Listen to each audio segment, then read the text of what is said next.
মনে বড় আশা নিয়ে আল্লাহ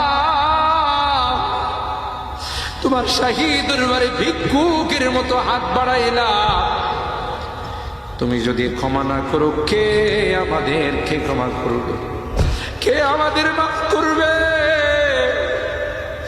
ভিক্ষুকে একজনের কাছে ভিক্ষা না পেলে আরেকজনের কাছে পায়। এক দুয়ার থেকে বিতাড়িত হলে আরেক দুয়ারে যায়।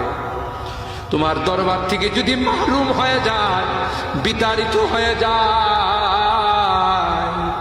কার কাছে যাব? কে আমাদেরকে ক্ষমা করবে?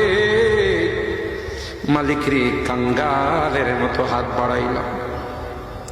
তওবা করতেছি, আর জীবনে কোনোদিন নামাজ ছাড়ব না, আর জীবনে কোনো গুনাহ করব না, আর জীবনে কোনোদিন বেপরদায় চলব না।